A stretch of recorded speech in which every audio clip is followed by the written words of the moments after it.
Success is like Newton's law of gravity. What goes up must leave you with a sense of inadequacy and imposter syndrome.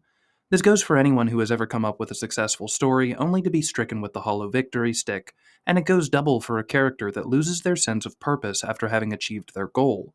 This is why in today's episodes of Killers with Cool Haircuts, we'll be looking at Thomas Shelby from Peaky Blinders. On the one hand, we'll be looking at a hero that successfully drives a story forward because they've lost their sense of purpose. But first, we're going to look at the same hero failing to drive a story forward because they no longer have a compelling sense of purpose. But Andrews, I hear you ask, how can you have both? I need all or nothing rules to follow along like a color with numbers booklet. And look, guys, that's adorable, but when it comes to storytelling, there's a time and place for everything, and it's your job as a writer to know the difference. You wouldn't hook your nipples up to a car battery and go dance naked in the rain, but if it's your son's birthday and the clown doesn't show up for the party, somebody's gotta entertain the kids.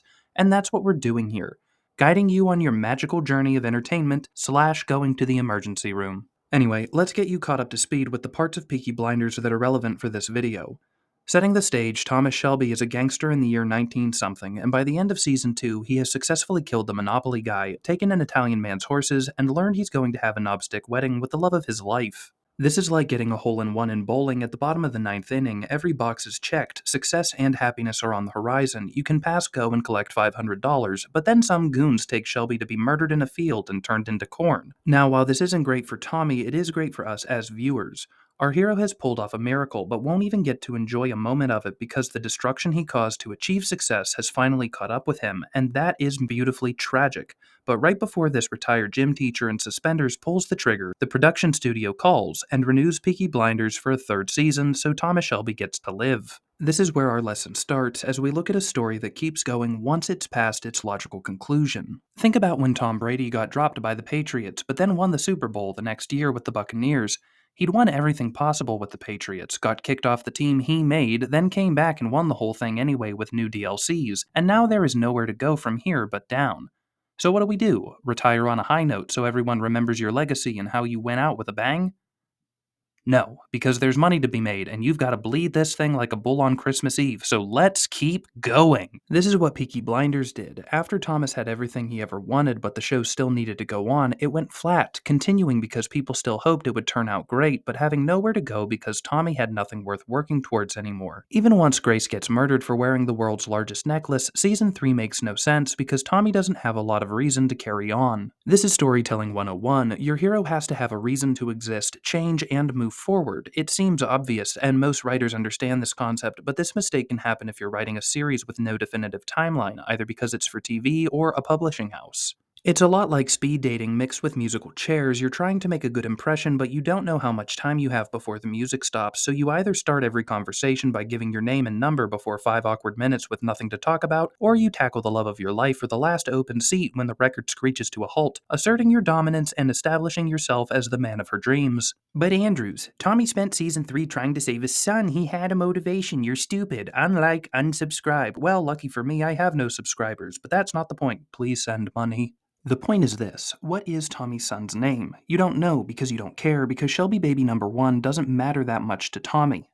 Of course we know he cares about his son intuitively, but up until this stage in the show we've never seen it, and so we have a harder time feeling it. If you're smart enough to know that your hero needs a motivation, then you also need to be smart enough to know that we, the audience, need to care about his motivation as well. This is a common mistake, and it's weird to think that the characters in the show and the audience don't care about a baby, but why should we? He doesn't even have a hat with a razor blade in it, let alone a story arc. We're way closer to Arthur, Polly, and John. If you're going to stake the success of a season on a character's survival, it needs to be a character we actually care about. Otherwise, we as viewers get a sense that the series is aimless because the motivation to act does not justify the action itself, i.e. the juice ain't worth the squeeze. Sorry, Shelby baby number 1.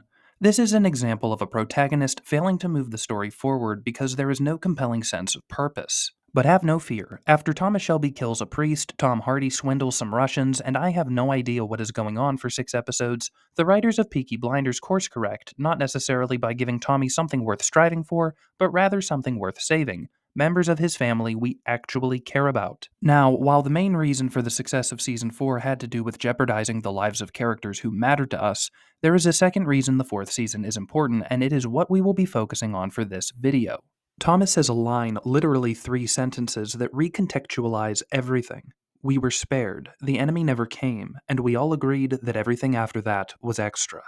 These 3 lines are the reveal in a magic act. They explain many of Tommy's actions up to and after this scene. They contextualize his love with Grace, a woman whose name literally hints to her ability to spare Tommy's life. It sets up the monologue for the soldier's minute. Nothing exists before or after a moment in time, suggesting that, so long as Tommy is fighting for his life, there is no past where Grace existed. There is no future where he is alone. There is only now, and even then, it is extra. Yes, the first 3 seasons make reference to Tommy's PTSD, and we understand that the war changed him, but in what capacity is never made clear until this scene. Tommy has always been calm under pressure, often putting his life and the lives of loved ones in danger for a little more success. For Tommy, the war never ended, and as far as he's concerned, he's been a dead man ever since World War I came to a close. Tommy is not a nihilistic character, though. He still finds purpose in existing, but his purpose is to distract him from the pain of surviving the war. It's kinda like biting off your own thumb so that you don't feel the pain of your broken leg as bad. One pain is preferential to the other. We see this manifested in his hatred of golf, quiet walks with birds, and time alone with his son. Thomas can't stand the silence, can't stand a moment's peace, because that is when the memories are the worst, and this is how we give a protagonist the ability to move a story forward despite having no purpose beyond moving forward. Success is not a goal, but rather a distraction. Having your life jeopardized is not a threat, but rather a relief. It's a lot like drowning your feelings in pizza and ice cream only to realize after the fact that you feel worse from overeating when what you should have done is just drink yourself to sleep and missed your therapy session like an adult. Thomas is no longer running towards a goal. Sure, he's trying to make the world a better place by murdering political figures instead of gangsters, but the reality is that Tommy is not moving towards anything. He is running away from something. This is how you have a protagonist move a story forward without having an attainable goal as the driving force. Rather than find a place of peace, Tommy does his best to stay in the chaos. Rather than try to heal his trauma, he does everything within his power to repress it. His goal is to run away from his past, no matter what else is on the horizon. This is impressive storytelling and a logical progression for a story that has surpassed its logical conclusion. So, if you find yourself in a position where you have written a successful story but want to squeeze a few more books or episodes out of the characters, be like Thomas Shelby. Quit working towards a goal and start running away from your fear of failure. The end.